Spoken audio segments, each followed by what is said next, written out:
Não sei se aqui está muito organizado. Vou ter essa almofada aqui só para mostrar que eu tenho um livro, não é mesmo? Ah, vou tirar isso daqui. Tirar isso daqui. Cadê a caneca do Harry Potter? Que é melhor, não é mesmo? Bem Sonserina, né? Caneca da Sonserina, camisa da Sonserina. Fiz até uma make pra aparecer o negócio aqui, mas nem tá aparecendo. Só pra mostrar que eu tenho uma varinha do Harry Potter, não tô nem aí. Quero mostrar pro mundo. Dá oi pro meu cacto, gente. Dá oi pro meu cacto. Eu tenho um cacto agora aqui, Vênus, prazer todo mundo do YouTube. Não tá pegando meu filho. Gente, como vocês podem ver, tem uma varinha do Harry Potter agora, porque sempre quis ter. Só fala merda, né, essa menina? Sai, mosquito. O fato é que agora, se eu quiser lançar um Petrificus Totalus pra vocês ficarem prestando atenção aí no vídeo, vocês vão ficar prestando atenção no vídeo, porque deu muito trabalho gravar esse vídeo. Inclusive, se inscreva no canal antes até de começar o vídeo. Começa o vídeo.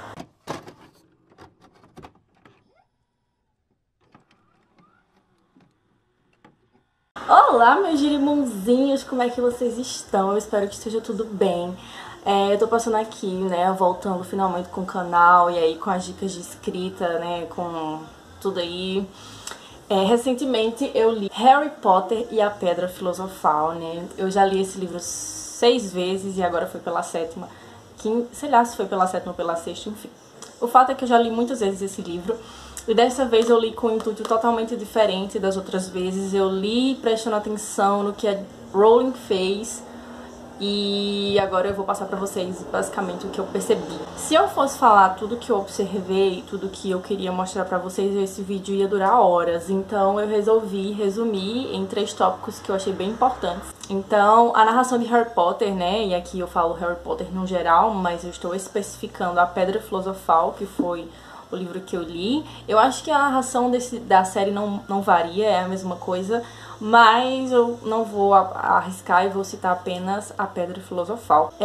Esse livro ele tem um foco narrativo heterodiegético, e aí quem não sabe é um termo que é utilizado na narratologia, que se refere a um narrador que não participa da ação. Então esse narrador ele não está nem dentro da obra como um personagem protagonista, nem como um personagem que observa dentro da obra. Então o narrador heterodiegético funciona como uma espécie de Deus. Ele vê a coisa pelo um ponto de vista externo, né, e não interno ali dentro da trama. É claro que esse termo ele não se limita, assim como vários outros termos que eu vou citar aqui. A narratologia e os estudos literários eles vão se ampliar em várias ramificações, então não dá pra você dizer um conceito e dizer, é só isso. Não, sempre vai ter uma exceção dentro da escrita e isso é indiscutível. Mas a gente vai trabalhar aos poucos e basicamente é isso. É um narrador heterodiegético, ou seja, uma instância que não participa da ação. Mas como essa narração é focalizada em Harry Potter, né, então o tempo inteiro o narrador ele tá ali contando os fatos, mas só pela perspectiva do Harry. Então, na grande maioria do livro, o narrador ele se limita apenas no Harry. Então, todas as ações e todas as cenas vão ser cenas em que o Harry está presente. Existem, assim, casos bem, assim, em que o Harry não tá na ação e o narrador tá contando. Por exemplo, quando o Harry tá jogando quadribol ali e é um momento em que ele tá caindo da varinha, eu olhei pra varinha. O momento em que ele tá caindo da vassoura ali no jogo de quadribol, né?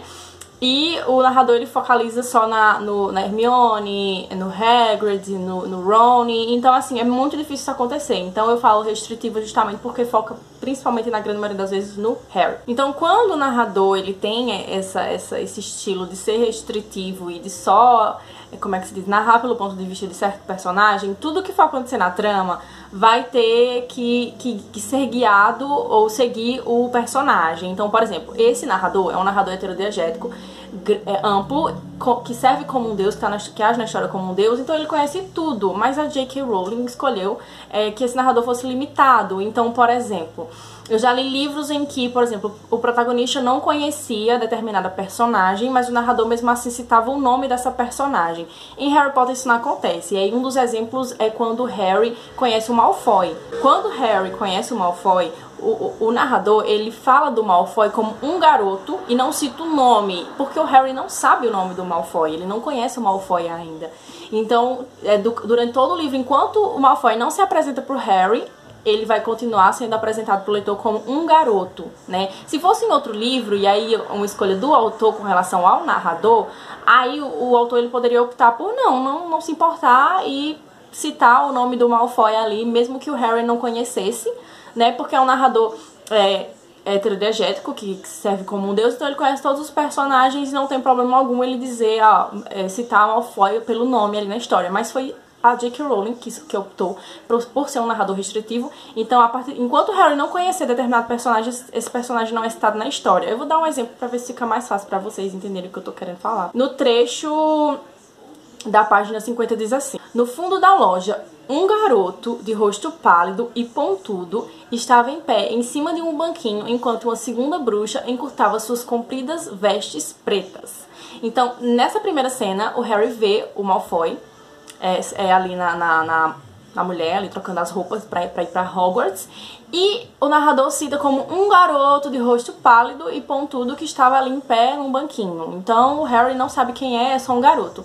Mais pra frente, quando o Harry conhece o Malfoy de fato, quando ele encontra com ele, tomba com ele novamente no Expresso de Hogwarts, o narrador diz o seguinte: 3 garotos entraram e Harry reconheceu o primeiro na hora. Era o garoto, percebam que ele fala o garoto ainda, narrador.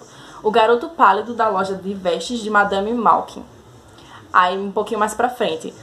Esse é o Crabbe e o Goyle. Apresentou o garoto pálido, ainda como garoto pálido, displicentemente notando o interesse de Harry.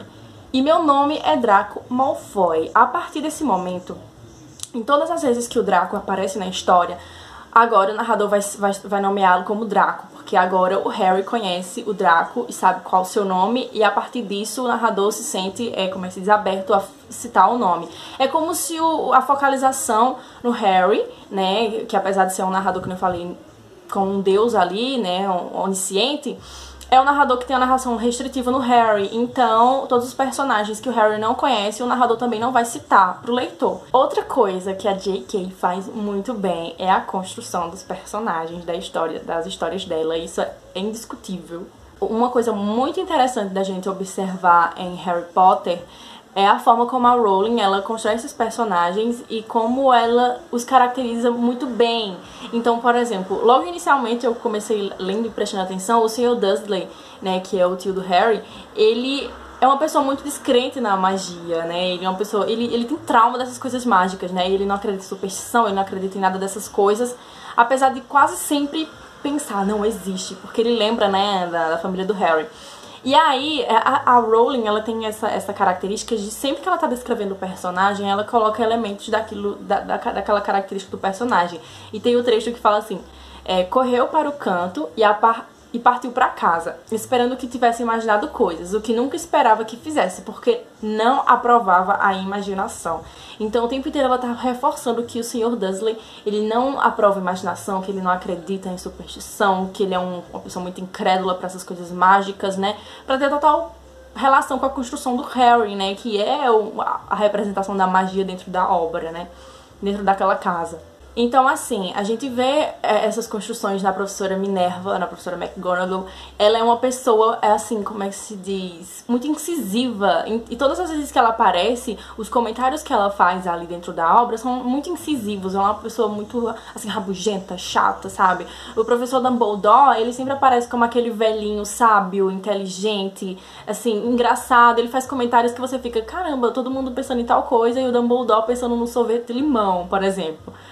Mas, no fundo, ele é uma pessoa muito inteligente que tem controle de toda a situação. Então é muito interessante pensar nisso também, como a J.K. ela constrói esses personagens. E aí entra uma questão que a gente tem que ter cuidado quando a gente tá escrevendo, que é pensar nos estereótipos, né? Porque a gente pode pensar assim, bom, a J.K. Rowling traçou esse perfil desses personagens, beleza, mas até que ponto isso é bom, sendo que em algum momento isso pode ficar muito estereotipado. Então, a Hermione sempre como a personagem que estuda, o Dumbledore sempre como o velhinho sábio, o Snape sempre como o cara mau. E aí, a gente como escritor tem que saber utilizar todas essas técnicas ao ponto de não extrapolar e deixar exagerado. É justamente essa coisa, ela criou o estereótipo da Hermione, por exemplo, como a garota estudiosa, né? E ali no começo do livro, a gente vê a Hermione como uma personagem muito chata, porque o tempo inteiro o Harry e o Ron estavam fazendo alguma coisa e ela vinha criticar, e ela vinha fazer um comentário desnecessário. E aí, depois da cena do banheiro, em que o Ron e o Harry salvaram ela do trasgo, ela se torna mais boazinha, ela se torna amiga deles, ela se torna mais suscetível a cometer erros também, porque ela sempre foi muito certa e ela achava que não deveria ser, as regras não deveriam ser quebradas. E aí depois daquela cena que ela viu que em determinados momentos é necessário você ir contra seus princípios pra salvar as pessoas que gosta, ela começou a agir de outra forma. Então isso é um exemplo muito claro de personagem profundo. Na narratologia, personagens planos são personagens estereotipados e que fazem a mesma coisa no decorrer toda a narrativa.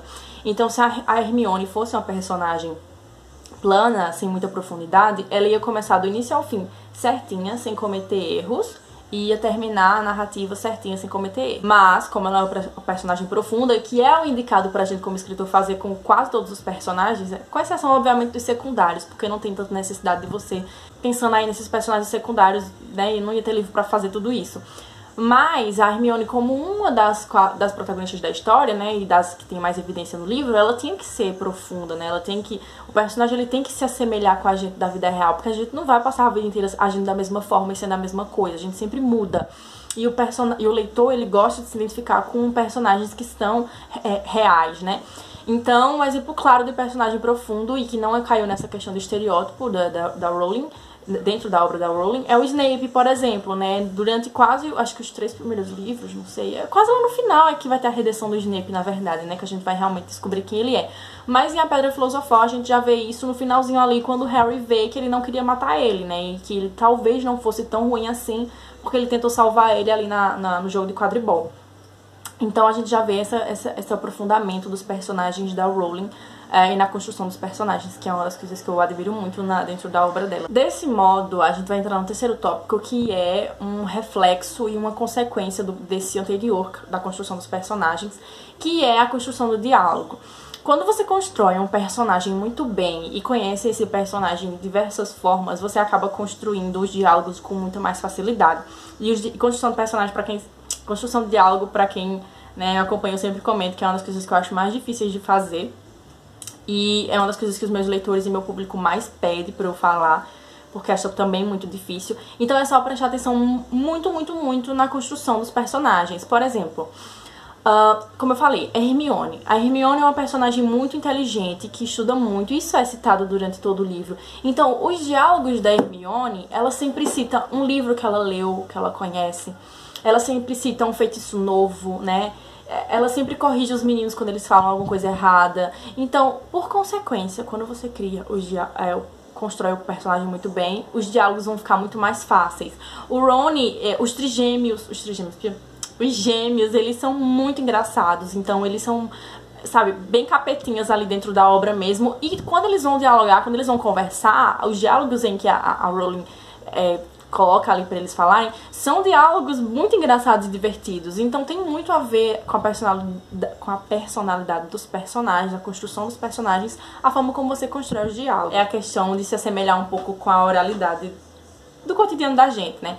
Eu vi muito isso no curso, eu achava irritante, porque eu nunca gostei de colocar o diálogo como é. Por exemplo, escrever um livro nordestino e o tempo inteiro os personagens estão falando você, oxente, nananã. Eu não gosto, particularmente, mas eu gosto de deixar neutro.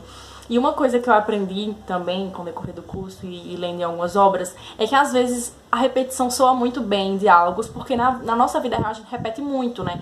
E meu professor de escrita sempre falava isso pra mim, que a repetição acontece muito na oralidade, e isso é interessante de ser colocada nas obras. E esse diálogo específico que eu vou ler pra vocês é um diálogo que eu gosto muito dentro da obra, por justamente ter essa repetição e soar divertido na hora de ler, sabe? Caramba, disse o outro gêmeo, você é...